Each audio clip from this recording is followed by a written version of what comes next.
বিসমিল্লাহির রহমানির রহিম। পরম করুণাময় ও অসীম দয়ালু আল্লাহর নামে শুরু। ومن أحسن قولا ممن دعا إلى الله وعمل صالحا وقال إنني من المسلمين। দিন চলে যাব আমরা সবাই, থাকবো না আমরা কেহ, শুধু মাটির নিচে পড়ে রবে দেহ, শুধু মাটির নিচে পড়ে রবে দেহ। একদিন চলে যাব আমরা সবাই, থাকবো না আমরা কেহ, শুধু মাটির নিচে পড়ে রবে দেহ, শুধু মাটির নিচে পড়ে রবে দেহ।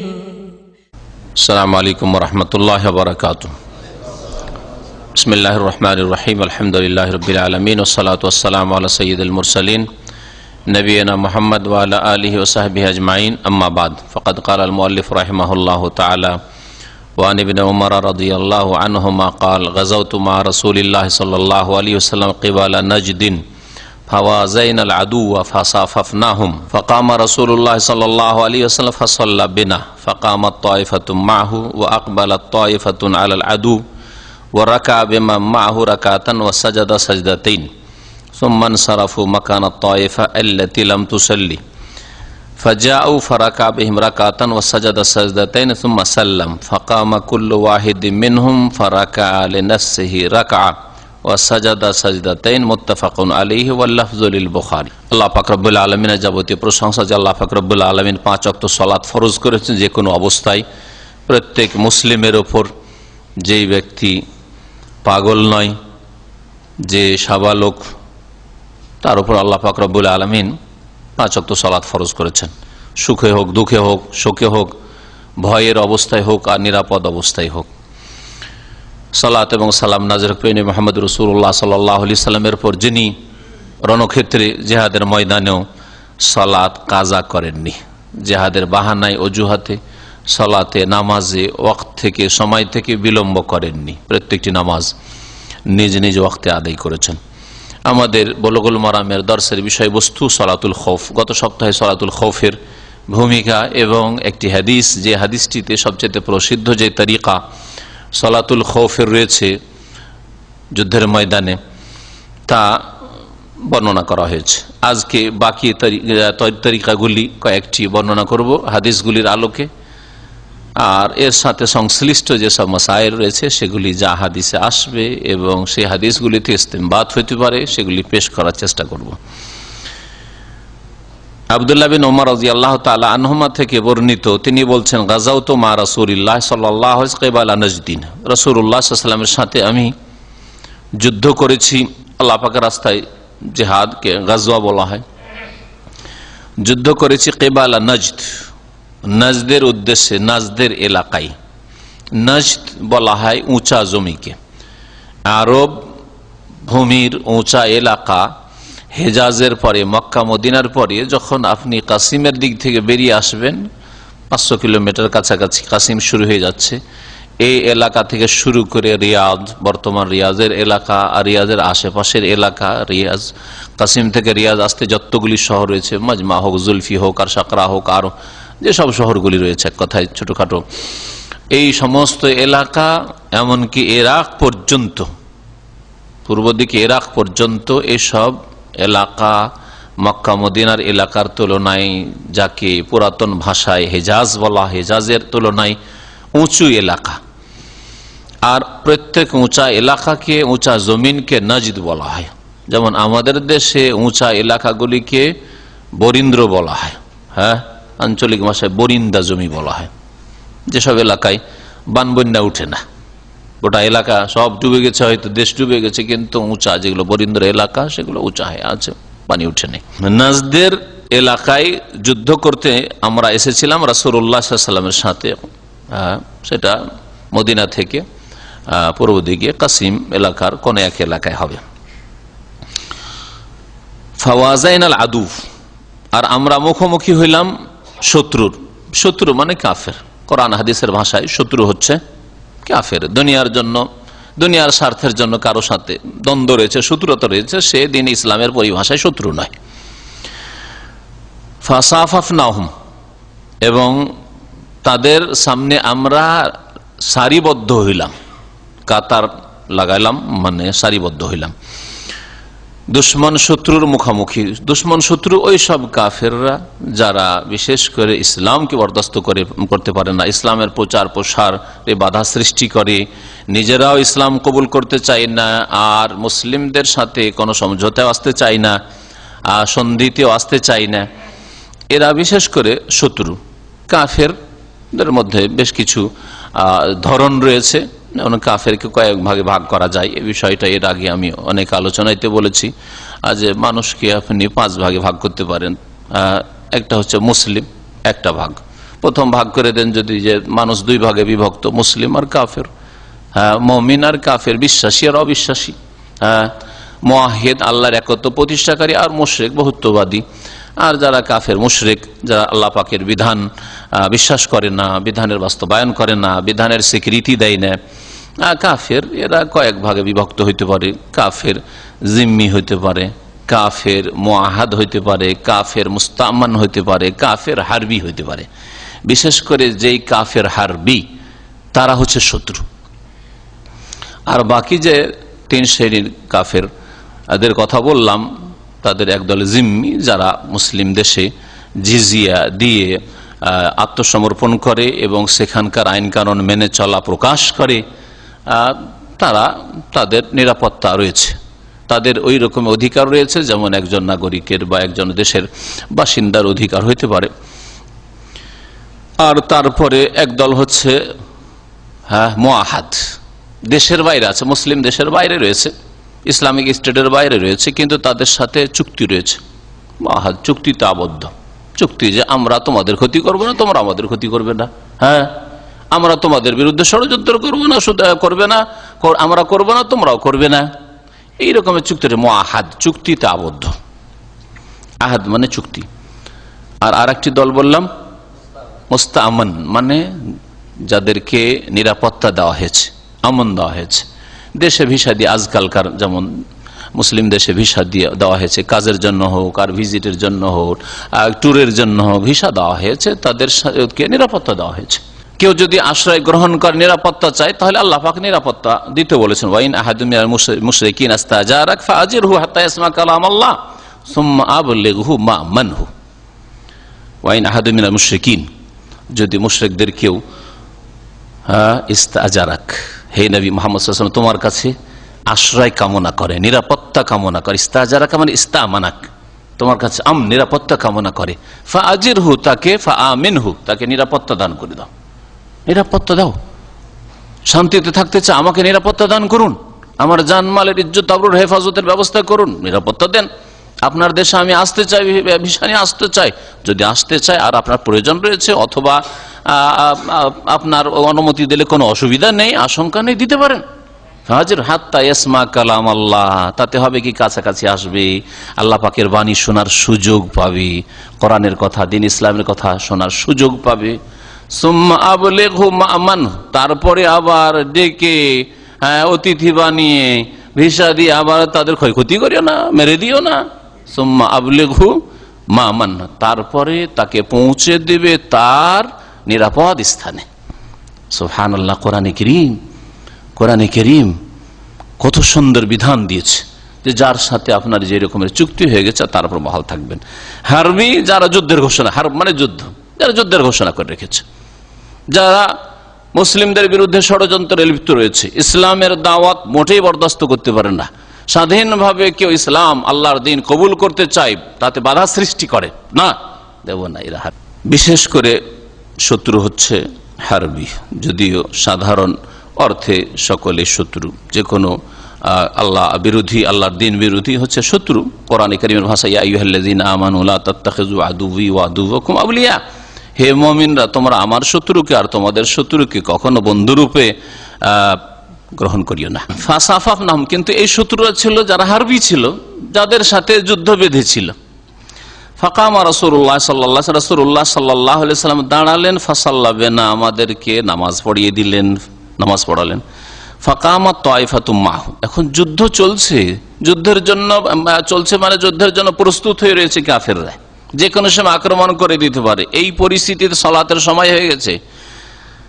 একদল নবী সাল্লাল্লাহু আলাইহি ওয়াসাল্লামের সাথে দাঁড়ালো সাহাবায়ে কেরামদের, ও আকবালাত তায়েফাতুন আলাল আদু, আর আরেক দল শত্রুদের সামনে এসে গেল। তার মানে শত্রু কিবলার দিকে ছিল না, কিবলার দিকে থাকলে দুটোই লাইন করে কিবলার দিকে মুখ করে থাকতে পারতো, রুকু পর্যন্ত কোনো অসুবিধা নেই। আর তারপরে সেজদায় যাওয়ার সময় এক কাতারের লোক, এক লাইনের লোক সেজদা করবে, আর এক লাইনের লোক পাহারা দেবে, উঠিয়ে সামি আল্লাহু লিমান হামিদা রাব্বানা ওয়া লাকাল হামদু বলে। কিন্তু এখানে যেহেতু শত্রু হয় ডান দিকে আছে, বাম দিকে আছে, অথবা পিছন দিকে আছে, কিবলার উল্টো দিকে আছে, সেই জন্য একদল মুজাহিদিনকে শত্রুদের সামনে পাহারা দেওয়ার প্রয়োজন রয়েছে, না হলে সেজদার অবস্থায় অতর্কিত হামলা করে দিতে পারে। বলছেন যে একদল তো নবী সাল্লাল্লাহু আলাইহি ওয়াসাল্লামের সাথে জামাতে শরীক হলো, আর আরেক দল শত্রুদের সামনে এসে গেল, আকবালা মানে এসে যাওয়া। ওরা কাবে মান মাহু রাকাতান ওয়া সাজাদা সাজদাতাইন, যারা নবী করিম সাল্লাল্লাহু আলাইহি ওয়াসাল্লামের সাথে সালাতে দাঁড়িয়েছিলেন তাদের সাথে একটা রুকু করলেন আর দুইটা সেজদা করলেন, তার মানে এক রাকাত নামাজ পড়লেন, এক রাকাত নামাজ। এখানেও রাকাতান মানে রুকুয়ান, এক রুকু দুই সেজদা মানে এক রাকাত পড়লেন। সুম্মান সারাফু মাকানা তায়েফা আল্লাতী লাম তুসাল্লি, তারপরে এই লোকেরা যারা নবী সাল্লাল্লাহু আলাইহি ওয়াসাল্লামের পিছনে এক রাকাত পড়েছিল তারা ফিরে গেল ওই দলের জায়গাতে যেই দল এখনো এক রাকাতও নামাজ পড়েনি, শত্রুদের সামনে দাঁড়িয়ে আছে পাহারা দিয়ে, বাকি এক রাকাত কিন্তু কাজা করেনি। আর আগের তরিকাতে ছিল কি, ওরা ওখানে পড়ে নিয়ে সালাম ফিরে দিয়ে নবী সাল্লাল্লাহু আলাইহি ওয়াসাল্লাম এক রাকাত পড়িয়ে দিয়ে দাঁড়িয়ে থাকলেন, ওরা আর এক রাকাত পড়ে নিয়ে দুই রাকাত পড়ে সালাম ফিরে নামাজ শেষ করে তারা চলেই গেল। পার্থক্য হইল না? আগের তরিকাটি সবচেয়ে ভালো, যেটা ইমাম আহমদ বিন হাম্বল পছন্দ করেছেন, ওইটাই সবচেয়ে প্রসিদ্ধ সালাতুল খাফের তরিকা। আর এতে এক রাকাত পড়ে চলে গেল দুশমনের সামনে। তারপরে বলছেন যে তারপরে দ্বিতীয় যে দলটি ছিল যারা এখন এক রাকাত পড়েনি, সেই দলটি আসলো, আসার পরে তাদের সাথে রাসূলুল্লাহ সাল্লাল্লাহু আলাইহি ওয়াসাল্লাম একটি রুকু করলেন, দুই সিজদা করলেন, মানে আর এক রাকাত পড়ালেন। নবী করিম সাল্লাল্লাহু আলাইহি ওয়াসাল্লাম কয় রাকাত হলো? দুই রাকাত, আর এদের এক এক রাকাত হলো। সুম্মা সাল্লামা, তারপরে রাসূলুল্লাহ সাল্লাল্লাহু আলাইহি ওয়াসাল্লাম সালাম ফিরে দিলেন, রাসূলুল্লাহ সাল্লাল্লাহু আলাইহি ওয়াসাল্লাম সালাম ফিরে দিলেন। ফাকামা কুল্লু ওয়াহিদিন মিনহুম ফারাকা লিনাফসি রাকাতান, তারপরে এদের প্রত্যেককে একা একা দাঁড়িয়ে গেল নবী সাল্লাল্লাহু আলাইহি ওয়াসাল্লাম সালাম ফেরার পরে, কারণ দ্বিতীয় দল এসেছে তাদের এক রাকাত হয়েছে, তাই না? আর আগের দল তো এক রাকাত পড়ে চলে গেছে। ফারাকা লিনাফসি রাকাতান, আর এক রাকাত করে, মানে এক রুকু করলো আর সাজদা সাজদা, তাই না, দুই সেজদা করলো, মানে আর এক রাকাত করে পড়ে নিল। নিজে নিজে সবাই নিজে নিজে যেন এক রাকাত করে কি করলো, ওরা সম্পন্ন করলো। এইভাবে পড়লো। মুত্তাফাকুন আলাইহি, বুখারী মুসলিমের হাদিস, ওয়াল্লাফযুল বুখারী, সহিহ বুখারী হাদিস। এই তরিকা সম্পর্কে ভাষ্যকার বলছেন যে এটি হচ্ছে দ্বিতীয় পদ্ধতি নামাজ পড়ার। আসিফাতুস সানিয়া মিন সালাতুল খৌফ, সালাতুল খৌফের দ্বিতীয় পদ্ধতি আহাদুল আওজু আসিত্তাল মাশহুরা, প্রসিদ্ধ 6টি অথবা 7টি। আর গত সপ্তাহে বলেছিলাম যে সুনানে আবু দাউদে সবচেয়ে বেশি সুন্দর করে তরিকাগুলি একত্রিত হয়েছে, ওই হাদিসগুলি সংকলিত হয়েছে।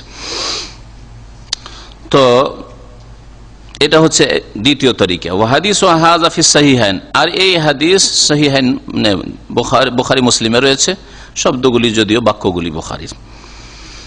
আর বর্ণনাকারী নিজেই স্বয়ং জিহাদের ময়দানে ছিলেন আব্দুল্লাহ বিন উমর রাদিয়াল্লাহু তাআলা আনহুমা।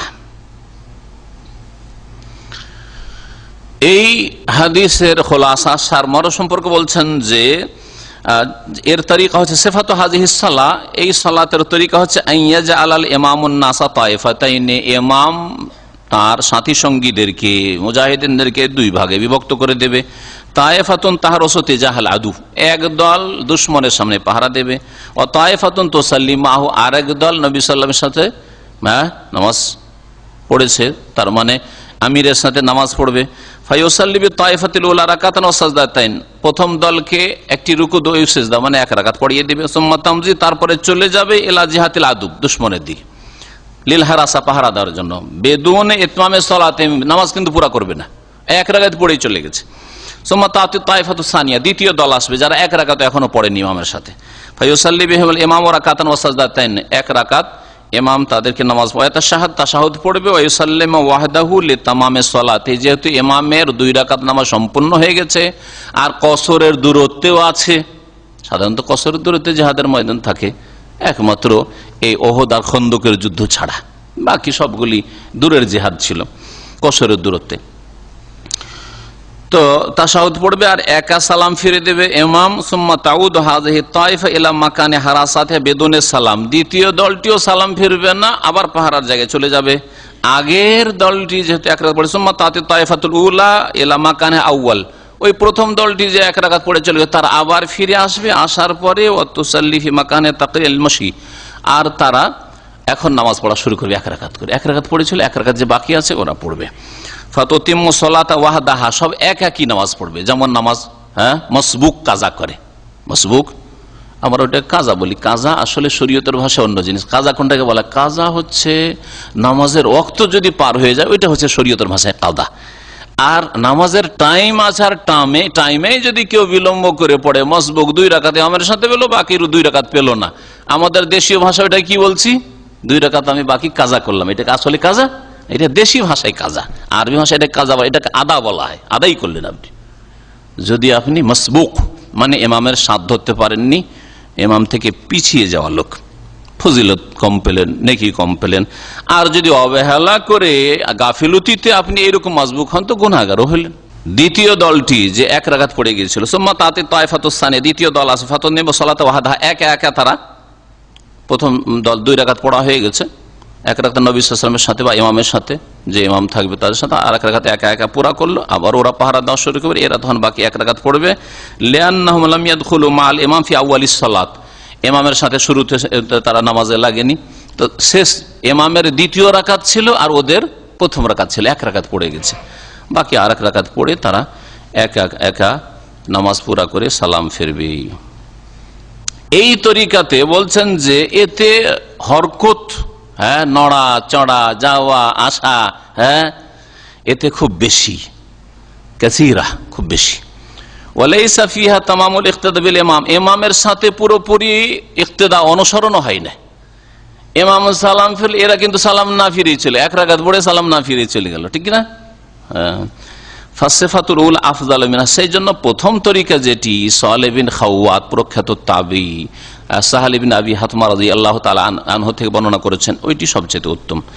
প্রথমটি ইমাম আহমদ রহমতুল্লাহ আলাইহি পছন্দ করেছেন, আর এই যে আব্দুল্লাহ বিন উমর রাদিয়াল্লাহু তাআলা আনহুর সহিহ বুখারী মুসলিমের হাদিস রয়েছে, এটা হানাফি মাযহাবের উলামারা পছন্দ করেছেন। এই তরিকাটি যেটি এখন আমাদের সামনে, এটা হানাফি উলামারা পছন্দ করেছে। আমাদের কাছে সবগুলি জায়েজ, যতগুলি রাসূলুল্লাহ সাল্লাল্লাহু আলাইহি ওয়াসাল্লাম থেকে সহিহ সনদে প্রমাণিত, সবগুলি জায়েজ। জায়েজ তাদের কাছে, শুধু উত্তম আর অনুত্তম কোনটা বেশি উত্তম হবে, কোনটা বেশি পছন্দনীয়, এইটাই শুধু ইখতিলাফ রয়েছে এই বিষয়ে।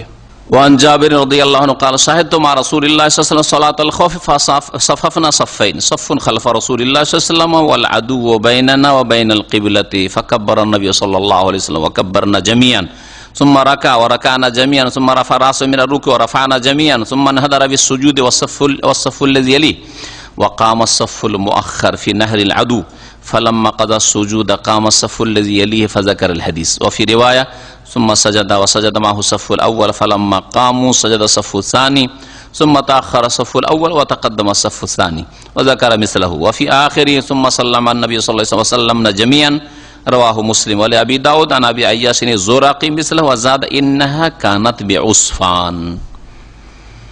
লম্বা হাদিস জাবের রাদিয়াল্লাহু তাআলা আনহু থেকে বর্ণিত। এটি হচ্ছে তৃতীয় তরিকা সালাতুল খাউফের, জিহাদের ময়দানে নামাজ পড়ার। আর এতে শত্রু কিবলার দিকে রয়েছে, কিবলার দিকে সামনেই শত্রু রয়েছে, তখন কেমন করে নামাজ পড়বেন? জাবের রাদিয়াল্লাহু তাআলা আনহু থেকে বর্ণিত, তিনি বলছেন শাহিদতু মা রাসূলিল্লাহ সাল্লাল্লাহু আলাইহি ওয়াসাল্লাম সালাতুল খাউফ, আমি উপস্থিত হয়েছিলাম রাসূলুল্লাহ সাল্লাল্লাহু আলাইহি ওয়াসাল্লামের সাথে সালাতুল খাউফে, ভয় ভীতির নামাজে। ফাসাফাফনা সাফাইন, আমরা 2 লাইন লাগাইলাম, 2টি কাতার লাগালাম। সাফুন খালফা রাসূলিল্লাহ, একটা কাতার, একটা লাইন ছিল রাসূলুল্লাহ সাল্লাল্লাহু আলাইহি ওয়াসাল্লামের পেছনে কাছাকাছি, আর একটি লাইন দ্বিতীয় লাইন ছিল, মানে পাশাপাশি দুই লাইন, যেমন মুসল্লিরা মসজিদে দাঁড়ায় বা যে কোনো যায় নামাজের জন্য দাঁড়ায় দুই কাতার। ওয়াল আদু ও বাইনানা বাইনাল কিবলাতে, আর দুশমন আমাদের আর কিবলার মাঝখানে ছিল, মানে কিবলার দিকে ছিল দুশমন। সুবিধা। ফাকাব্বারা নবী সাল্লাল্লাহু আলাইহি ওয়াসাল্লাম কাব্বারনা জামিয়ান, তখন নবী সাল্লাল্লাহু আলাইহি ওয়াসাল্লাম তাকবীরে তাহরিম আল্লাহু আকবার নামাজ শুরু করলেন, আমরা সকলেই তাকবীর বললাম। তাহলে দুই লাইন, মুসল্লি মুক্তাদি সকলে একসাথে তাকবীর দেবে আর নামাজ শুরু করবে ইমামের পিছনে। সুম্মা রাকা ওয়া রাকানা জামিয়ান, নবী সাল্লাল্লাহু আলাইহি ওয়াসাল্লাম রুকু করলেন, আমরা সকলেই রুকু করলাম। রুকু পর্যন্ত অসুবিধা নেই, সামনের দিক থেকে যদি আক্রমণ করে আসে তো রুকু করলো টের পাবেন, বুঝতে পারবেন যে সামনের দিক থেকে আসছে শত্রু, কাছাকাছি আসার আগে সেই সময় নামাজ ছেড়ে দেওয়া জায়েজ হবে শত্রুকে প্রতিহত করার জন্য। সুম্মা রাফা রাসাহু মিনা রুকু, তারপরে রাসূলুল্লাহ সাল্লাল্লাহু আলাইহি ওয়াসাল্লাম নিজ মাথা উঠালেন রুকু থেকে। ওয়া রাফানা জামি, আমরা মাথা উঠাইলাম। সুম্মা নাহাদারা বিসসুজুদ, তারপরে সিজদায় লুটিয়ে পড়লেন, সিজদায় ঝুঁকে পড়লেন। ওয়াসাফুল্লাযী, এখন সিজদায় যদি সবাই পড়ে যান তো মুসিবত হয়ে যেতে পারে, দুশমন আক্রমণ করতে পারে। আর সেই যুগের কাফের মুশরিকদের কমান্ডার খালিদ বিন ওয়ালিদ এই চান্স নিয়েই ছিল যে আরে আমরা শুনেছি যে মুহাম্মদ সাল্লাল্লাহু আলাইহি সাল্লাম আর তার সাথী সঙ্গী মুসলিমদের কাছে সবচেয়ে প্রিয় নামাজ রয়েছে, জীবন চলে গেল এই নামাজ ছাড়বে না, সুতরাং যেমনই তারা সিজদায় যাবে তেমনই আমরা আক্রমণ করে দেব। জোহরের নামাজটা হাতছাড়া হয়ে গেছিল, পারেনি। আসরের নামাজ তাদের কাছে সবচেয়ে প্রিয় নামাজ, তাদের সলাতুল উস্তা, এই নামাজ কখনো ছাড়বে না। সুতরাং ওরা চান্স নিয়েছিল। নবী সাল্লাল্লাহু আলাইহি ওয়াসাল্লামের কাছে খবর পৌঁছেছে যে ওরা কিন্তু আসরের নামাজে হামলা করবে, এই প্রস্তুতি নিয়ে আছে। নবী করিম সাল্লাল্লাহু আলাইহি ওয়াসাল্লামের জীবনের প্রথম সালাতুল খৌফ শুরু হয় এই যুদ্ধে। উসফান নামক এলাকা, যেটি মক্কাতুল মুকাররমা থেকে 80 কিলোমিটার দূরে।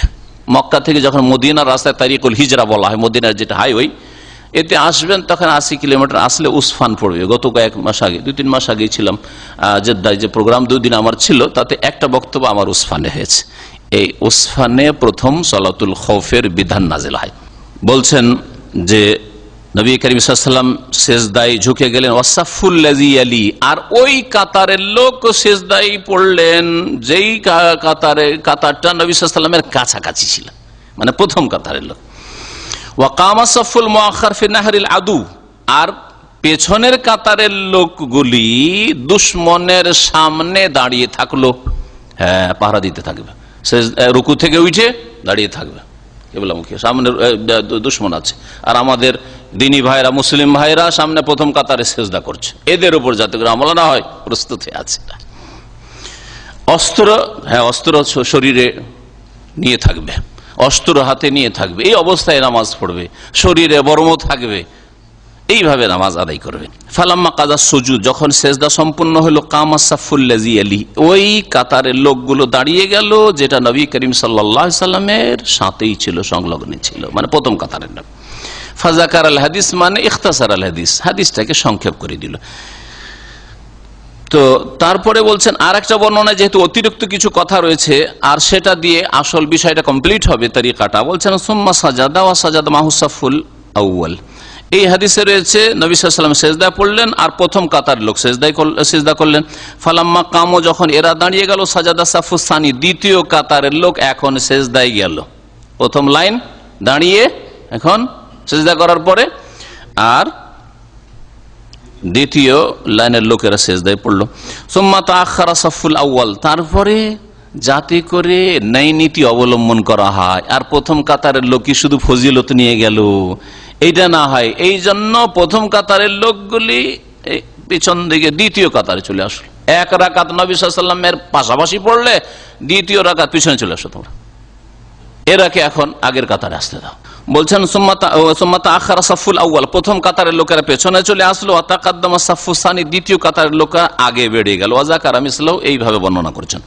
ওয়া ফি আখিরি, শেষখানে রয়েছে যখন দুই রাকাত পড়া হয়ে গেল, সুম্মা সাল্লামান নবী সাল্লাল্লাহু আলাইহি ওয়াসাল্লাম, নবী সাল্লাল্লাহু আলাইহি ওয়াসাল্লাম সালাম ফিরলেন। ওয়া সাল্লামনা জামিয়ান, আমরা সকলেই সালাম ফিরলাম। নবী সাল্লাল্লাহু আলাইহি ওয়াসাল্লামের 2 রাকাত হলো, সাহাবীদের কয় রাকাত হলো? 2 রাকাতই হলো, একসাথে নামাজ পড়ছে তো। শুধু সিজদায় যাওয়ার সময় আগে আর পরে করে, আগের কাতার আগে পরের কাতার পরে, এইভাবে। রাহ মুসলিম, হাদিস সহিহ মুসলিমের। অলি আবু দাউদ আবু আইয়াস জোরাকি থেকে এইরকমই বর্ণনা করা হয়েছে। আর ওতে অতিরিক্ত একটা বাক্য রয়েছে, তাতে বর্ণনা করা হয়েছে যে এই ঘটনাটি কোথাকার ছিল। জাদা ইন্নাহা কানাত বিউসফান, এই ঘটনাটি ঘটেছিল এই সালাতুল খৌফের উসফান নামক স্থানে। আর এটা ছিল ষষ্ঠ হিজরির ঘটনা। ষষ্ঠ হিজরিতে কি হয়েছিল? নবী সাল্লাল্লাহু আলাইহি সাল্লামের হিজরতের পরে প্রত্যেক বছরে কিছু না কিছু একটা বড় কিছু ঘটেছে। হ্যাঁ, বিশেষ করে জিহাদগুলি দ্বিতীয় হিজরি থেকে শুরু হয়ে, দ্বিতীয় হিজরিতে বদর হইল, তাই না? তৃতীয় হিজরিতে ওহদের যুদ্ধ, হ্যাঁ, চতুর্থ হিজরিতে এমন কিছু ঘটেনি। তবে কাফেররা যখন ক্ষয়ক্ষতি করতে পারলো ওহদে মুসলিমদের, তখন তাদের সাহসটা বেড়ে গেল। সাহস যখন বেড়ে গেল, আবু সুফিয়ান তখন রাদিয়াল্লাহু আনহু কুফরি অবস্থায় ছিল, খালিদ বিন ওয়ালিদ কুফরি অবস্থায়, আবু সুফিয়ান নেতৃত্ব দিচ্ছিল, আর প্রধান সেনাপতি খালিদ বিন ওয়ালিদ। এরা ঘোষণা করে গেল, হ্যাঁ, ইয়াউমুন বিয়াউমিন, তোমাদের প্রতিশোধ নিতে পেরেছি, কিন্তু জায়গা যেহেতু পরিবর্তন, বদরে প্রতিশোধ নিতে পারেন, আগামী বছর বদরে প্রতিশোধ নেব। হ্যাঁ, এটাকে বলা হয় এই জন্য আল বদরু সানিয়া, গাজওয়ায়ে বাদর আর সানিয়া, দ্বিতীয় বদরে আসবো। কিন্তু তারা প্রথম যে সাহসটা করেছিল, পরে আল্লাহ পাক তাদের অন্তরে ভীতি সঞ্চারিত করে দিয়েছিলেন, যার ফলে সেটা হয়নি। এটাকে বলা হয় বদরে সানিয়া। পঞ্চম হিজরিতে গাজওয়াতুল আহজাব, যেটা খন্দকের যুদ্ধ বলা হয়, পরীক্ষা খনন করা হয়েছিল, এই জন্য গাজওয়ায়ে খান্দাক বলা হয়। আর আহজাব মানে বিভিন্ন দল, সমস্ত আরব মুশরিক দলগুলি উঠে পড়ে এসেছিল যে এবার সবকে শেষ করে যাব, কিছু রাখবো না মুসলিমদের মদিনায়। তো এই জন্য এটাকে গাজওয়াতুল আহজাব, এই মর্মে সূরা আহজাব নাজিল হয়েছে, এবং সূরা আহজাবে এর দৃশ্য কিছু তুলে ধরা হয়েছে। আর তারপরে ষষ্ঠ হিজরিতে হুদাইবিয়ার সন্ধি, সুলহ হুদাইবিয়ার সন্ধি ষষ্ঠ হিজরিতে। এই হুদাইবিয়ার সফর যখন এই উসফানে পৌঁছে, ওখান থেকে তখন নবী করিম সাল্লাল্লাহু আলাইহি ওয়াসাল্লাম রাস্তা বদলে দিয়ে হুদাইবিয়ায় পৌঁছে গেলেন। যে কাফেররা যেহেতু টের পেয়ে গেছে যে আমরা চলে এসেছি, আমরা রাস্তা পরিবর্তন করি, হুদাইবিয়া গিয়ে পৌঁছলেন, ওখানে গিয়ে বাধাপ্রাপ্ত হয়ে গেলেন। আর হুদাইবিয়া থেকে আগে বাড়তেই দিল না কাফেররা। হুদাইবিয়ার সন্ধি হলো, ফিরে আসলেন, আগামী বছর ওমরা করবে, এবার আমাদের জিদ পুরা করবো, যেতে দেব না মুসলিমদেরকে, মক্কায় ঢুকতে দেব না।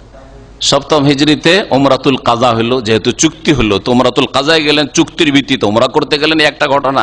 আর সপ্তম হিজরিতে খাইবারের যুদ্ধ হয়েছে, জি, গাজওয়ে খাইবার, হ্যাঁ জি। অষ্টম হিজরিতে কি হলো? ফতেহ মক্কা বিজয় হলো। আর তারপরে পরেই কি হলো? হুনাইনের যুদ্ধ ওই সফরেই হইলো। আর তারপরে তায়েফ, এগুলো হইলো, গাজওয়ে তায়েফ। আর তারপরে নবম হিজরিতে, মক্কা বিজয়ের আগে না পরে? মক্কা বিজয়ের পরে হইল, জি হ্যাঁ। দশম হিজরিতে হাজ্জাতুল বাদা, বিদায় হজ হইল।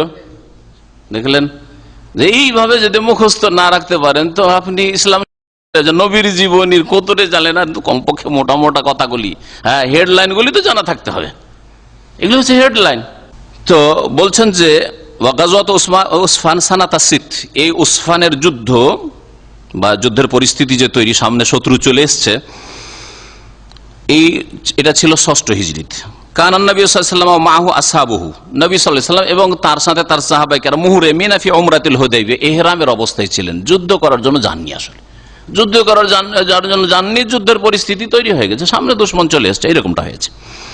ফাওয়াজাদু খালিদ আল ওয়ালিদ আলা খাইলিল মুশরিকিনা বিউসফান ফি মিআতাই ফারিস, 200 জন অশ্বরোহী ঘোড়সওয়ার, তাদেরকে নিয়ে এই খালিদ বিন ওয়ালিদ মুশরিকদের নেতৃত্বে উসফানে এসে পৌঁছে গেছে। মুসলিমদেরকে ধরবো আর যুদ্ধ করবো, মারবো। নবী সাল্লাল্লাহু আলাইহি ওয়াসাল্লাম সাহাবায়ে কেরামরা যুদ্ধের জন্য প্রস্তুতি নিয়ে যাননি। ফাফাতাহুমুল হুজুম আলান নবী সাল্লাল্লাহু আলাইহি ওয়াসাল্লাম ওয়া আসফি সালাতি যুহর, আর ওদের উদ্দেশ্য ছিল জোহরের নামাজের সময় হামলা করে দেবে, কিন্তু জোহরের নামাজে ওরা হামলা করার সুযোগ পায়নি, নামাজ হয়ে গেছে। ফাস্তাআদ্দুল হুজুম আলাইহিম ইযা দাখালু ফি সালাতিল আসর, হ্যাঁ, আসরের নামাজ খুব প্রিয়, আসরের নামাজে ঢুকলেই আমরা হামলা করব। ফাআনজালাল্লাহু সালাতাল খৌফ, তখন আল্লাহ পাক সালাতুল খৌফের আয়াত নাজিল করে দিলেন, গত সপ্তাহে যে আয়াতের কথা উল্লেখ করেছি। ফাফাতাতিল ফুরসাতু খালিদান, খালিদ আর চান্স পেল না। ওয়ালিল্লাহিল হামদ, আলহামদুলিল্লাহ। ফাহাযিহি হিয়া আউয়ালু সালাতুল খৌফ, এটি হচ্ছে ইসলামের ইতিহাসে প্রথম ভয় ভীতির নামাজ, সালাতুল খৌফ, জিহাদের ময়দানের নামাজ। সুম্মা ইন্নান নবী সাল্লাল্লাহু আলাইহি ওয়াসাল্লাম বাদদালা তারিক, তারপরে নবী সাল্লাল্লাহু আলাইহি ওয়াসাল্লাম রাস্তা বদলিয়ে দিলেন। ফাত্তাজাহা ইলাল হুদাইবিয়া, আর তারপরে হুদাইবিয়ার দিকে চলে গেছে। দুশমনরা যে দিক থেকে এসেছে আর সাধারণ যেটা কমন রাস্তা, ওই রাস্তা দিয়ে গেলে তো সবাই জেনে ফেলবে যে এসে গেছে, তখন এটা দিয়ে যাবেন না, আনকমন রাস্তা দিয়ে হুদাইবিয়ার দিকে চলে গেলেন, যেটা তখনকার মক্কা যাওয়ার রাস্তা ছিল না। ফাওয়াকাহ সুলহুল মাশহুর, আর হুদাইবিয়াতে গিয়ে বাধাপ্রাপ্ত হলেন। আর যে প্রসিদ্ধ ইসলামের ইতিহাসে বা সিরাতুন নবীতে যে প্রসিদ্ধ সন্ধি রয়েছে, সে সন্ধি হলো তখন। জি, হাদাল ওয়াজহুস সালিস, এটি হচ্ছে তৃতীয় তরিকা সালাতুল খৌফ, মিন সালাতুল খৌফ। আর এতে আশা করি বুঝতে পেরেছেন, তাই না? সেই জন্য বারবার আর না ফিরিয়ে বাকি তরিকাগুলি জানি। আর আজকে ইচ্ছা করছি যে ইনশাআল্লাহ তাআলা সালাতুল খৌফ সম্পর্কিত যে হাদিসগুলি আছে শেষ করে দেব। মাত্র কয়েকটি ছোট ছোট হাদিস রয়েছে। আর বলছেন লেখক, ওয়ালিন নাসাই মিন ওয়াজহিন আখার আন জাবির রাদিয়াল্লাহু আনহু আন্না নবী সাল্লাল্লাহু আলাইহি ওয়াসাল্লাম সাল্লা বি তাইফাতি মিন আসহাবিহি রাকাতাইন সুম্মা সাল্লামা সুম্মা সাল্লা বি আখারিনা রাকাতাইন সুম্মা সাল্লামা মিসলুহু লি আবি দাউদ আন আবি বকরাতা। বলছেন নাসাইতে রয়েছে মিন ওয়াজহিন আখার, অন্য আরেকটি সূত্রে সনদে জাবের রাদিয়াল্লাহু তাআলা আনহু থেকে বর্ণিত। বলছেন যে নবী করিম সাল্লাল্লাহু আলাইহি ওয়াসাল্লাম সাল্লা বি তাইফাতি মিন আসহাবিহি রাকাতাইন, তার একদল সাহাবায়ে কেরামদেরকে নিয়ে 2 রাকাত নামাজ পড়লেন সালাতুল খৌফে। 2 রাকাত নামাজ পড়ালেন, এক দলকে 2 রাকাত পড়িয়ে দিলেন। সুম্মা সাল্লামা, তারপরে সালাম ফিরিয়ে দিলেন, মানে 2 রাকাত পড়ে সালাম ফিরা হয়ে গেল, শেষ। এদের নামাজ শেষ, আর নবী সাল্লাল্লাহু আলাইহি ওয়াসাল্লামের নামাজ, কসরের নামাজ শেষ। সুম্মা সাল্লা বি আখারিনা রাকাতাইন, আর এক দলকে আর 2 রাকাত নামাজ পড়িয়ে দিলেন। সুম্মা সাল্লামা, তারপরে সালাম ফিরলেন। তরিকা সহজ, তাই না? তাহলে মুক্তাদিদের 2 রাকাত কসরের নামাজ হলো, নবী করিম সাল্লাল্লাহু আলাইহি সাল্লামের 2 রাকাত পড়ে সালাম ফিরলেন, আবার 2 রাকাত পড়ে সালাম ফিরলেন, 4 রাকাত হলো। কি পুরা নামাজ হলো না ডবল নামাজ হলো? 2 বার নামাজ পড়লেন, ডবল নামাজ পড়লেন। ডবল নামাজ যদি কোনো মুসল্লি পড়ে, তো শরীয়তের বিধান হচ্ছে প্রথম নামাজটি হবে ফরজ আর দ্বিতীয় নামাজটি হবে নফল। জি, যেমন মুআয ইবনে জাবাল রাদিয়াল্লাহু তাআলা নবী করিম সাল্লাল্লাহু আলাইহি ওয়াসাল্লামের পেছনে সহিহ বুখারীর হাদিস রয়েছে, এশার নামাজ পড়তেন, প্রথমটি হয়তো তার ফরজ, আর তারপরে তার গোত্রের মসজিদে গিয়ে তার গোত্রের লোকেরা ধরলো যে আপনি আমাদের মধ্যে বেশি আলেম আর জ্ঞানী গুণী মানুষ, কোরআনের পণ্ডিত, দ্বীনের পণ্ডিত, আপনার আর ইমামতি দিয়ে আমরা নামাজ পড়বো। তখন তিনি বলেন, আমি এই 1000 গুণ ফজিলত আর রাসূলুল্লাহ সাল্লাল্লাহু আলাইহি ওয়াসাল্লামের সোহবত আর রাসূলুল্লাহ সাল্লাল্লাহু আলাইহি ওয়াসাল্লামের পেছনে নামাজ পড়া, এই ফজিলত আমি ছাড়বো না। যদি একান্ত পড়তেই হয় আমার পেছনে নামাজ, তো অপেক্ষা করো, আমি মসজিদ নববী থেকে নামাজ পড়ে আসি, তারপরে তোমাদেরকে এশা নামাজ পড়াবো। তো প্রথম নামাজটি মুআয ইবনে জাবালের কি হইতো? ফরজ হইতো, আর দ্বিতীয়টিতে নফল তার হইতো। নফলের পিছনে মুক্তাদিরা কি পড়তেন? হ্যাঁ, ফরজ পড়তেন। তাহলে নফলের পিছনে ফরজ পড়া জায়েজের একটি দলিল মুআয ইবনে জাবালের ঘটনা, আর একটি দলিল স্বয়ং আমল রাসূলুল্লাহ সাল্লাল্লাহু আলাইহি ওয়াসাল্লামের এই হাদিস, যে রাসূলুল্লাহ সাল্লাল্লাহু আলাইহি ওয়াসাল্লাম এক দলকে 2 রাকাত পড়িয়ে দেন, ফরজ আদায় হলো, তারপরে দ্বিতীয়বারে নফল পড়ছেন, আর মুক্তাদি দ্বিতীয় দল ফরজ নামাজ পড়ছে। সুতরাং ইক্তেদাউল মুফতারিজ বিল মুতানাফিল, নফল আদায়কারীর পেছনে ফরজের ইক্তেদা করা জায়েজ বা শরীয়ত সম্মত, এতে কোনো অসুবিধা নেই। কিন্তু মযহাবধারীরা অনেকে এই হুকুমটি মানে না, আর তারা বিভিন্ন রকমের এই যে তাওয়িল আর এই সেই করে, যে নিয়তে পার্থক্য হয়ে গেল। নিয়তে পার্থক্য হলে কোনো যায় আসে না, যেখানে আমাদের কাছে শরীয়তে দলিল রয়েছে, দলিল রয়েছে। জি, অমিসলহুলি আবি দাউদ, আর এই রকমই আবু দাউদ, এই তরিকাটি আবু দাউদেও রয়েছে, সুনানে আবি দাউদে, কিন্তু সাহাবীর নাম হচ্ছে আলাদা, বর্ণনাকারী হচ্ছেন আবু বকর রাদিয়াল্লাহু তাআলা আনহু। জি, এটাও ঘটনা জাতুর রেকার ছিল। এর আগে জাতুর রেকার প্রথম হাদিসটি ছিল, হ্যাঁ, জাতুর রেকার। তাহলে জাতুর রেকা আর প্রথম তরিকা আলাদা, এই তরিকা আলাদা। এই তরিকাতে 2 রাকাত করে নবী সাল্লাল্লাহু আলাইহি ওয়াসাল্লাম নামাজ পড়িয়ে দিয়েছেন, তাই না? আর ওতে কিন্তু এরকম নাই। হ্যাঁ, ঠিক না? তাহলে একই এই জিহাদের ময়দানে 2 রকম তরিকার নামাজ কেমন করে সমন্বয় করবেন? সমন্বয় হচ্ছে যে সেই জিহাদের ময়দানে একাধিক নামাজ পড়েছেন, এক ফরজে ওই তরিকায় পড়া হয়েছে, প্রথম তরিকা যেটি গত সপ্তাহে আলোচিত হয়েছে, আর আরেক নামাজের সময় এইভাবে পড়িয়েছেন। আর যেসব তরিকায় নবী করিম সাল্লাল্লাহু আলাইহি ওয়াসাল্লাম পড়েছেন, সেই সব তরিকার যে কোনো তরিকা আপনি ইখতিয়ার করতে পারেন, অবলম্বন করতে পারেন। বলছেন ভাষ্যকার যে এই হাদিস সহিহ, কারণ হাদিস ফাল হাদিস ফি সাহিহাইন বিহাযাল লাফযে ওয়া জিয়াদাতুন মুফাসসারা, এই হাদিস শুধু আবু দাউদ নাসাঈতে না, সাহিহাইন সহিহ বুখারী মুসলিমে রয়েছে। তাতে রয়েছে জাবের রাদিয়াল্লাহু তাআলা বর্ণিত কাল কুন্না মান নবী সাল্লাল্লাহু আলাইহি ওয়াসাল্লাম জাতির রেকা, আমরা নবী সাল্লাল্লাহু আলাইহি ওয়াসাল্লাম জাতুর রেকায় ছিলাম। ওয়া উকিমাতিস সালাতু, আর নামাজের ইকামত হয়ে গেল। ফাসাল্লা বিতাইফাতিন রাকাতাইন, এক দলকে 2 রাকাত পড়িয়ে দিলেন। সুম্মা তাআখারু, তারপরে তারা পেছনে চলে গেল। ওয়াসাল্লা বিতাইফাতিল উখরা রাকাতাইন, আর এক দলকে 2 রাকাত পড়িয়ে দিলেন। ফাকালানিন নবী আরবা, নবী করিম সাল্লাল্লাহু আলাইহি ওয়াসাল্লামের 4 রাকাত হয়। ওয়ালিল কওমি রাকাতানি, আর নবী সাল্লাল্লাহু আলাইহি ওয়াসাল্লামের সাথী সঙ্গীরা 2 রাকাত করে পড়েছে। মুত্তাফাকুন আলাইহি, বুখারী মুসলিমের হাদিস। হাযা হুয়াল ওয়াজহুর রাবি, এটা হচ্ছে চতুর্থ তরিকা। যে তরিকাগুলি বুলুগুল মারামে আলোচনা হইল সেগুলির মধ্যে চতুর্থ তরিকা। আর নবী সাল্লাল্লাহু আলাইহি ওয়াসাল্লাম এটা জাতুর রেকাতে পড়েছেন। নবী সাল্লাল্লাহু আলাইহি ওয়াসাল্লাম পড়েছেন সুম্মা ফাকানা লিন-নবী 4 রাকাত বিসালামাইন, নবী সাল্লাল্লাহু আলাইহি ওয়াসাল্লাম 4 রাকাত পড়েছেন 2 সালামে। আর ওয়ালিল কওমি রাকাতান, আর তার মুক্তাদিরা সাহাবীরা 2 রাকাত পড়েছেন। এতেও নামাজ কসর, পুরো নামাজ নয় কিন্তু। as-সালাতু মাকসুরা ওয়ালাকিন লিন-নবী সাল্লাল্লাহু আলাইহি ওয়াসাল্লাম আল-উলা ফারদান, নবী সাল্লাল্লাহু আলাইহি ওয়াসাল্লাম প্রথমটি ছিল ফরজ, সুম্মা আদাহা নাফলান, আর তারপরে দ্বিতীয়টা ছিল নফল। জি, এইভাবে নবী সাল্লাল্লাহু আলাইহি ওয়াসাল্লাম নামাজ পড়েছেন সালাতুল খৌফের। তারপরে দেখুন ওয়ান হুযায়ফা রাদিয়াল্লাহু আনহু আন্না নবী সাল্লাল্লাহু আলাইহি ওয়াসাল্লাম সাল্লা সালাতাল খৌফ বিহাউলাই রাকাতান ওয়া বিহাউলাই রাকাতান ওয়া লাম ইয়াকদু। হুযায়ফা রাদিয়াল্লাহু তাআলা আনহু থেকে বর্ণিত, তিনি বলছেন যে নবী করিম সাল্লাল্লাহু আলাইহি ওয়াসাল্লাম সালাতুল খৌফের সালাত আদায় করলেন বিহাউলাই রাকাতান, এই দলকে নিয়ে 1 রাকাত, ওয়া বিহাউলাই রাকাতান, আর এক দলকে নিয়ে 1 রাকাত, মানে 1 রাকাত করে নামাজ পড়লেন। এক দলকে 1 রাকাত, আর এক দলকে 1 রাকাত।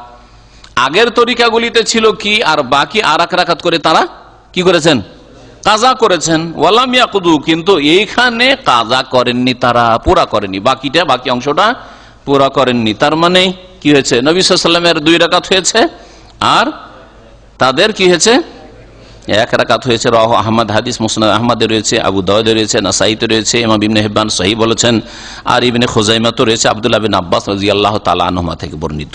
জি, হাদিস হচ্ছে সহিহ। ফাহাযিহিল আহাদিস তাদুল্লু আলা আন্না মিন সালাতিল খাউফি আল ইখতিসারু আলা রাকাতিন লিকুল্লি তাইফা, এই হাদিস প্রমাণ করে যে সালাতুল খাউফে 1 রাকাতে ক্ষান্ত করা বৈধ, 1 রাকাতে ক্ষান্ত করা বৈধ। যেখানে হাদিস সহিহ, তাহলে এই হাদিস থেকে ইস্তেমবাত হয় যে মাসলা, সেটা হচ্ছে যে সালাতুল খাউফে যদি এরকম হয় তাহলে 1 রাকাতও যদি পড়ে নাই তাহলে ফরজ আদায় হয়ে যাবে। বিষয়টা ইখতিলাফ, একদল বলছেন না, সংখ্যা কমানো যাবে না। এর সমর্থনে আরেকটি হাদিস সামনে আসছে, কিন্তু হাদিসটি যায়ীফ।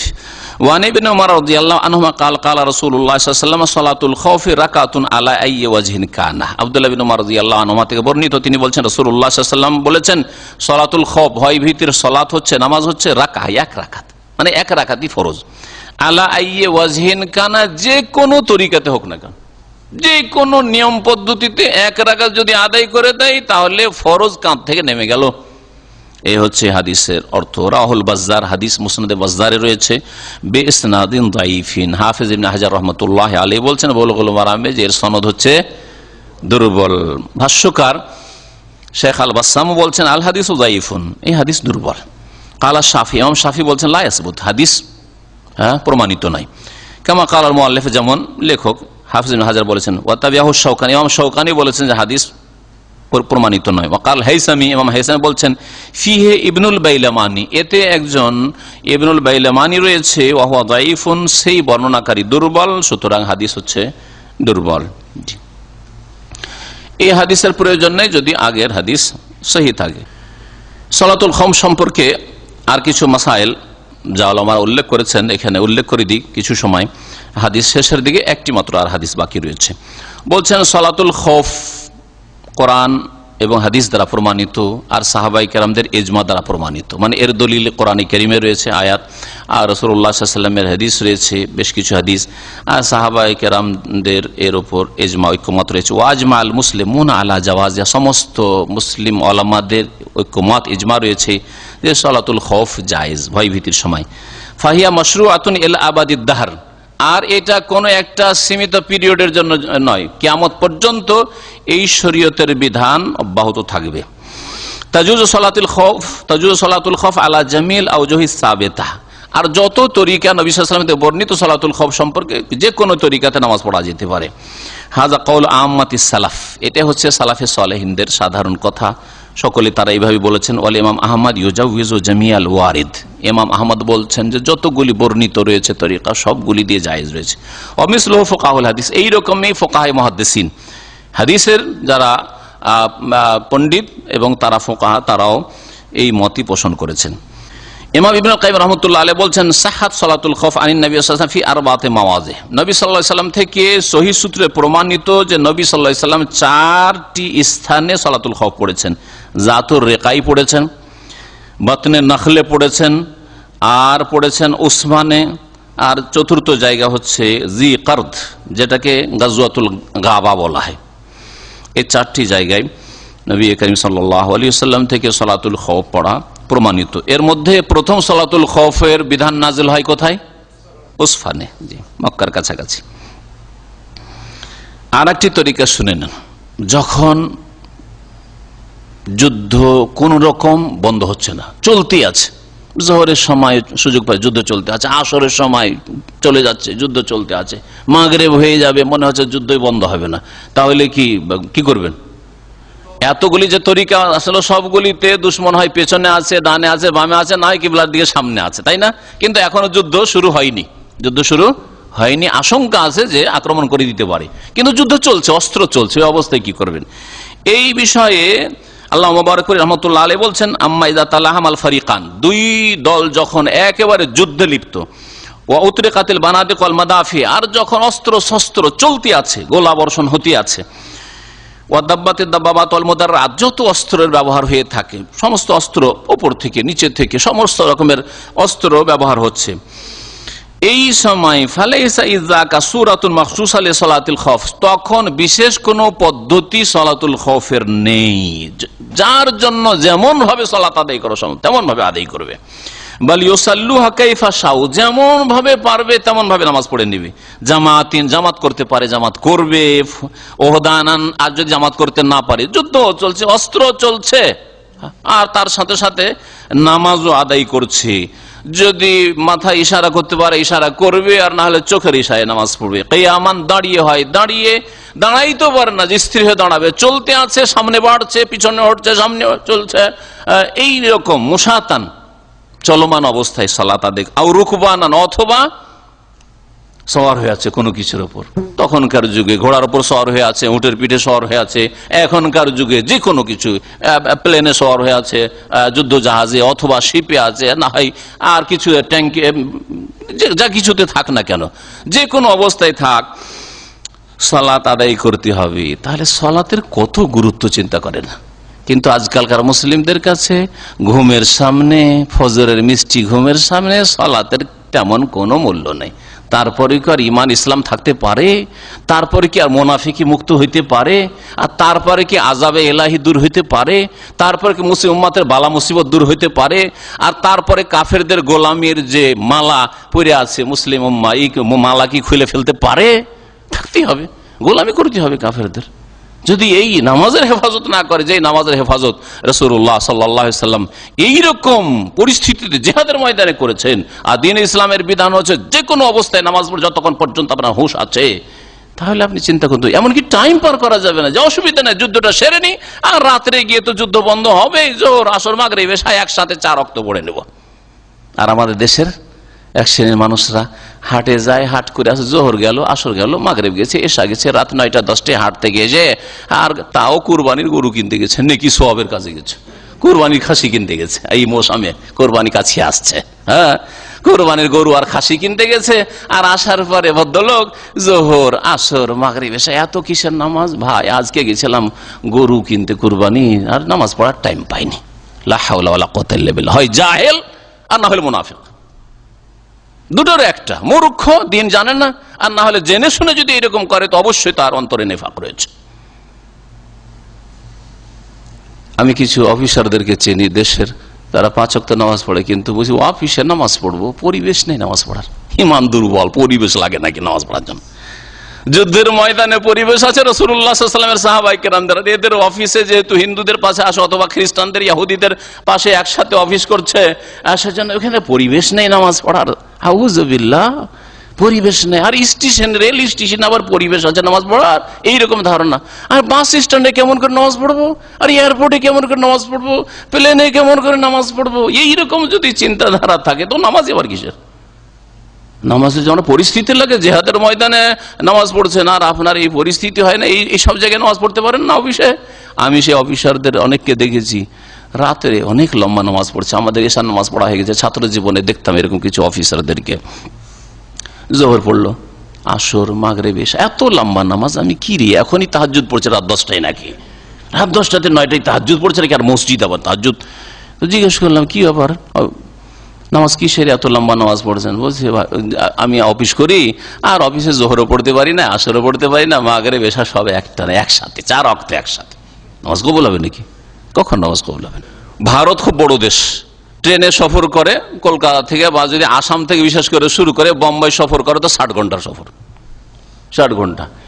অধিকাংশ মুসলিম যারা নামাজিও মাদ্রাসার ছাত্র, তাদের সম্পর্কে এইরকম জানি যে এরা এই 2 দিন 3 দিন 50 ঘন্টা 60 ঘন্টার ট্রেনে সফর করে নামাজ পড়ে না, নামাজ পড়ে না। করে কি না, বিরল আপনাকে নামাজি পাবেন, আপনি ট্রেনে এই লম্বা জার্নিতে নামাজ পড়বে এরকম লোক পাবেন, নামাজ পড়ে না। কি করে আসার পরে মাদ্রাসা এসে মাদ্রাসার ছাত্র ওই প্রত্যেক জোহরের সাথে ডবল জোহর, ওই অমরি কাজা, বিদাতিদের অমরি কাজার মতো ডবল জোহর, ডবল আসর, ডবল 2 দিন ধরে ওর চলছে। কিসের এত নামাজ? বলছে যে ওই যে রাস্তাতে আসলাম 50 ঘন্টা 40 ঘন্টা আমি কলকাতা থেকে অথবা আসাম গুয়াহাটি থেকে দিল্লি সফর করে আসলাম, নামাজ একক তো বড়ি নাই, তো সব নামাজ ডবল নামাজ পড়ছে। নামাজ কবুল হবে? খেল তামাশা, কখনো নামাজ কবুল হবে না। ওই জাহেল মূর্খ, দিন ইসলাম আর নামাজের বিধিবিধান জানে না, জামাতের গুরুত্ব জানে না, আর না হইলে অন্তরে নেফাক রয়েছে, ইমানের কমজোরি রয়েছে। আল্লাহ যেন হিদায়াত দান করেন। এইরকমই বলছেন যে মিসলু আল খাইফ আল হারিব মিন আদু, ধরেন বিপর্যয়, হেরে যাচ্ছেন জিহাদের ময়দানে আর পলাতক অবস্থা, পালাচ্ছেন, জান নিয়ে পালাতে হচ্ছে, কোন রকম বাঁচা, নিজেকে বাঁচতে হবে, পালাচ্ছেন আর নামাজে রক্ত চলে যাচ্ছে, কি করবেন? ওই পালাইতে বাড়িতে নামাজ পড়তে হবে। বলছেন যে যেই ব্যক্তি ভয়ে ভীত, আল হারিব মিন আদু, আর দুশ্মনের ভয়ে পালাচ্ছে, অথবা এইরকম আরেকটি মাসলা রয়েছে যে কেউ আরাফার দিন এমন ভিড়ে পড়েছে আরাফার মাঠে ঢুকতে পারে না, বা আসছে যে কোন রকম করে আরাফাটা ধরেনি, আশেপাশের লোক এরকম হজ করে, মক্কার লোক হজ করে, এরকম জেদ্দার লোক, তাইফের লোক, আশেপাশের লোকগুলি অনেকে এরকম হজ করে, আগেও করেছে, এখনো হয়তো করে। এখন তো বাস টাসের হয়তো বা গাড়িতে আসছে, এরকম গাড়ি জামে পড়েছে, কিন্তু আগের যুগে তো আর জামের ব্যাপার সবার না, হেঁটে আসছে। কিন্তু এখন দেখছে যদি আমি নামাজ পড়ি তাহলে সূর্য ডুবে যাবে, বা সূর্য ডুবলেও তো আরাফার ওয়াজিব টাইম শেষ হয়ে যায়, কিন্তু তারপর তার চলবে। সূর্য ডুবিয়ে দিয়ে বেরোতে, সূর্য ডুবানো ওয়াজিব, দিনে থাকেন অথবা রাতে থাকেন, সহি বিধান। রাতেও যদি থাকেন না, ও দেখতে পাচ্ছে যে আমি কোন রকম করে আরাফায় যেতে যেতে যদি আমি এখানে রাস্তায় নামাজ পড়ি, এশার নামাজ পড়ি, তাহলে কি হবে? ফজর হয়ে যাবে। আর ফজর হয়ে গেলে আরাফায় অবস্থানের কমের পক্ষে যেটুকু টাইমের প্রয়োজন ছিল যে 1 2 মিনিট কমপক্ষে আরাফাতে ঢুকে যাও ফজর আগে, সেটাও পাবো না, তাহলে হজ হলো না। আল হাজ্জ আরাফা, আল হাজ্জ আরাফা, হজ হচ্ছে আরাফার নাম। তো এইরকম যদি পরিস্থিতি থাকে, এগুলি হচ্ছে কেমন এমার্জেন্সি অবস্থা, তাই না? যা আমাকে এত কষ্ট করে এসছি আর এই 10 মিনিট 5 মিনিটের জন্য হজটা পাবো না, এইরকমও যদি থাকে তাহলে কি করতে হবে? হাঁটতে থাকুক, আরাফার উদ্দেশ্যে হাঁটছে, দৌড় দিচ্ছে, নামাজ পড়ছে। দুশ্মন থেকে জান বাঁচাবার জন্য পালাচ্ছে আর নামাজ পড়ছে, এইরকম নামাজ আদায় করতে। ফাইন্দ বলছেন যে এইভাবে কালা শেখ এজালাম ইয়াবকা মিন ওয়াক্তিল ওকুফ ইল্লা মিকদারা যিহাবিহি, শুধু এতটুকু টাইম আছে যে কোন রকম এই টাইমটা কন্টিনিউ যদি চলতে থাকে, দৌড়তে থাকে, আরাফায় গিয়ে ঢুকতে পারবে। ফাইন্না ইউসাল্লিহা সালাতা খায়েফিন, তাহলে সালাতুল খাউফের মতো হাঁটবে, দৌড়বে আর নামাজ পড়বে। ও হমাসিন, হাঁটতে হাঁটতে নামাজ পড়বে। আর রাকিবিন, অথবা বাহনে চড়ে আছে আর ওই অবস্থায় নামাজ পড়বে। আল্লাহ পাক রব্বুল আলামিন সালাতুল খাউফের অবস্থায় অস্ত্র নামিয়ে রাখতে, শরীর থেকে সরিয়ে রাখতে নিষেধ করেছেন। আল্লাহ বলছেন ওয়ালিয়াখুযু আসলিহাতাহুম। ওই আয়াত, সালাতুল খাউফের আয়াতের একটা অংশ হচ্ছে যে তারা যেন নিজের আসলেহা, অস্ত্র শস্ত্রগুলি নিজে ধারণ করে থাকে, আপনার হাতে নাগালে থাকে, হাতে থাকে, শরীরে থাকে, হ্যাঁ, যে কোনো সময় আপনি নিয়ে প্রস্তুত হইতে পারবেন, 1 মিনিটও লাগবে না, 10-20 সেকেন্ডের মধ্যে আপনি প্রস্তুত করে দিতে পারবেন। এইরকম প্রস্তুতি নিয়ে জিহাদের ময়দানের সালাত আদায় করতে হবে। ইখতিলাফ ফি হুকমে হামলিস সালাহ ফি সালাতুল খৌফ, সালাতুল খৌফে অস্ত্র ধারণ করে থাকতে হবে, এটা ওয়াজিব না মুস্তাহাব, এই বিষয়ে ইখতিলাফ থাকলে ওয়ার রাজ আন্না হাযা রাজিন ইলা হালিল খৌফ, আপনার অবস্থাটা দেখতে হবে। যদি দেখা যায় যে না আক্রমণ হওয়ার সম্ভাবনাই বেশি, তাহলে তখন অস্ত্র নিয়ে প্রস্তুত থাকা ওয়াজিব, কারণ মুসলিম আর ইসলামের হেফাজত করা ওয়াজিব, ফরজ। আর যদি দেখা যায় যে না এত সম্ভাবনা নেই, হয়তো 10% সম্ভাবনা আছে, 90% সম্ভাবনা নাই, তাহলে তখন অস্ত্র আপনি নামিয়ে রেখে নামাজ পড়তে পারেন, কিন্তু উত্তম হচ্ছে অস্ত্র রাখার সাথে।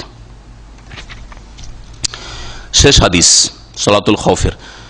ওয়ান ইবনে উমর রাদিয়াল্লাহু আনহুমা মারফুআন লাইসা ফি সালাতিল খৌফি সাহউন, আব্দুল্লাহ বিন উমর রাদিয়াল্লাহু তাআলা আনহুমা থেকে বর্ণিত মারফু, মানে নবী করিম সাল্লাল্লাহু আলাইহি ওয়াসাল্লাম বলেছেন, কি বলছেন?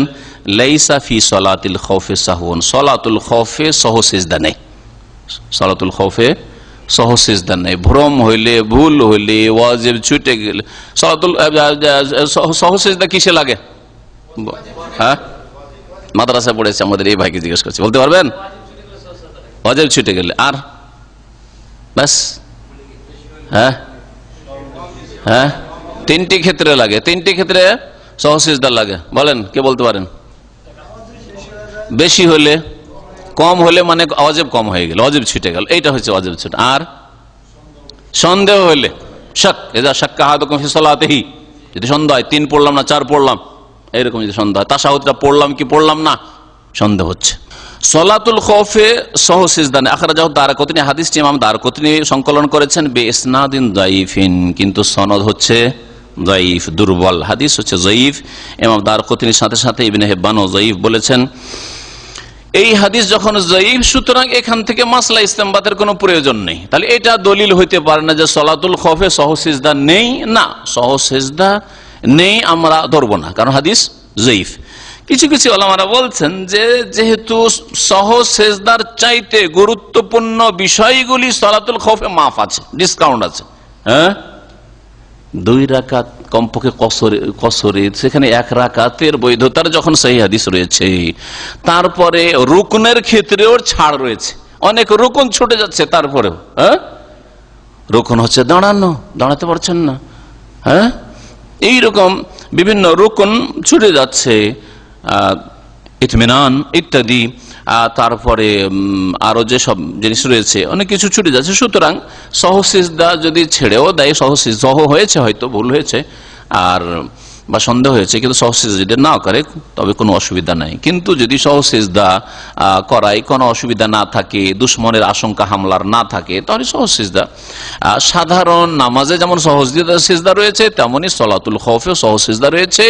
এখান থেকে আমরা এই মাসলা ইস্তেমবাত করব যে সহ সিজদা রয়েছে, কারণ আমাদের সামনে যে হাদিস রয়েছে যে সহ সিজদা সালাতুল খৌফে নেই, সেই হাদিসটা আমাদের কাছে যায়িফ, সহিহ নয়। আল্লাহু আ'লাম ওয়া সাল্লাল্লাহু আলা নবিয়িনা মুহাম্মদ ওয়া আলা আলিহি ওয়া সাহবিহি আজমাইন।